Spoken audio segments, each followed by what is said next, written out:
परभणी जिल्ह्यात मागील 15 ते 17 दिवसापासून पावसाचा थेंबही पडला नाही. त्यामुळे बळीराजाच्या शेतातील तूर, सोयाबीन आणि कापूस यासह जी खरीपाची पिकं आहेत ते आता वाळून नष्ट व्हायला लागलेली आहेत. मी सध्या परभणीच्या खडाळा गाव शिवारामध्ये आहे आणि या ठिकाणी एक वयोवृद्ध दाम्पत्य आपल्या शेतातील कापसाला जे आहे ते हंड्याने पाणी देत आहेत. बाबा, किती दिवस झाले हे पाणी देताय तुम्ही? मला 4 दिवस झालं 4 ते 5 दिवसांनी आणायचं पाणी दिवशी. हं. 5 दिवस झालं. ते पाणीतून सरासरी आणायचं म्हणजे थोडं लांबच आहे. तरी अर्धा किलोमीटर पाणी आहे.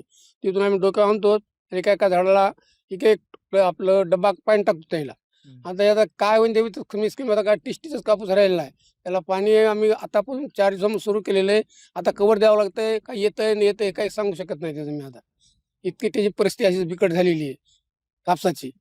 त्याला तरी खूप प्रयत्न करत आम्ही खत घालून बघितला, त्याला हे केलं, मग वरूनच वाळायला पाणीच नाही, कसं देणार बाकीची मग ते.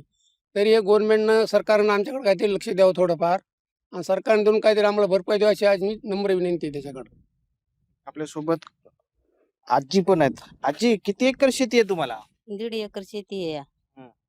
2दा-3दा खात घातलाय. 30-35 हजार रुपये खर्च आलाय साहेब. हं. पाणी नाही, आता 2-4 दिवस झालं पाणी आणून टाकायलो. किती दिवस झाले पाणी नाही आहे? पाणी 15 दिवस झालं पाणी नाही. 4 दिवस झालं टाकायलो, लांबून पाणी आणायलो. होते ते जवळ खुडूक मुडूक मोडून शिनी त्याचं पैसे खर्च केलाय. आता कसं करायचं याला? आता काय वर्षभर नाही पिकलं तर मग काय अवघड हो. परिस्थिती आहे. अवघड आहे ना, आता काय करावं मग? आता वर्षभर नाही पिकल्यावर आता कुठून आणायचे पैसे आता? बाबा, ही सगळी शेती जेव्हा तुम्ही केली आहे, सगळं पीक पीक पाणी भरणं केलं, पेरलं, हे सगळे पैसे कुठून आणले होते? या ते पैसे तिथे थोडे दागिने ते मोलडे काही थोडे माझ्याकडे थोडंफार पैसे होते कामाचे, काही इकडून बाहेरलं काय काम थोडंफार मी ते कामाचे काही निजे दागिने मोडून याची भरपाई करून दोन्ही खत आणि या बियाणं आणलं. 1-2 फवारण्या सुद्धा केल्याशिवाय पुन्हा आणखी ते मोडून सोनं मोडलं काय होते मनी मुखचं तेवढं मोडलं आणि त्यातून पुन्हा माझ्याकडे थोडेफार पैसे होते ते थोडे खर्च केले.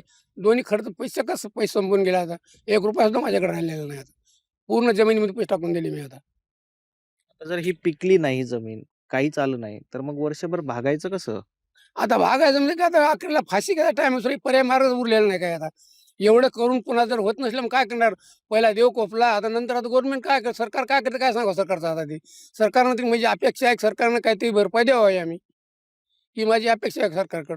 बरं, या भागात सगळ्यांची अशीच परिस्थिती आहे. हां, भरपूर 80% परिस्थिती अशी आहे. तुम्ही कुठे जाऊन पाहिजे प्रत्येक तुम्हाला असं दिसणार, वळलेलं दिसणार तुम्हाला पूर्ण चकपीक. कापूस असो, सोयाबीन असो, मूग असो, मूग आणि सोयाबीन त्याचे पार सरासरी 99 टक्क्यात गेलेत. याला ते थोडंफार अंतर असल्यामुळे याला पाणी घालून काहीतरी वाचवायचा प्रयत्न करायचं. त्याला काय पाणी तर येणं झालं काही नाही. पाणी सुद्धा जवळ नाही आमच्याकडे जवळपास आता. आमच्या विहिरीला कुठं पाणी उरलेलं नाही, कुठं तळ्याला नाही राहिलं, कशाच कुठं पाणी राहिलं नाही ते.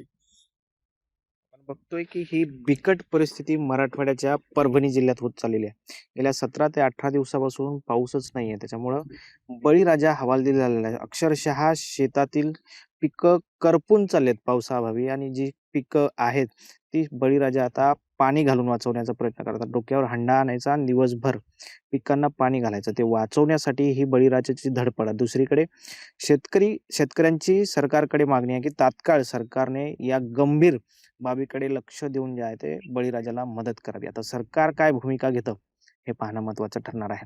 कॅमेरा पर्सन सुदर्शन पाटील सह ज्ञानेश्वर उंडाळ, TV9 मराठी, परभणी.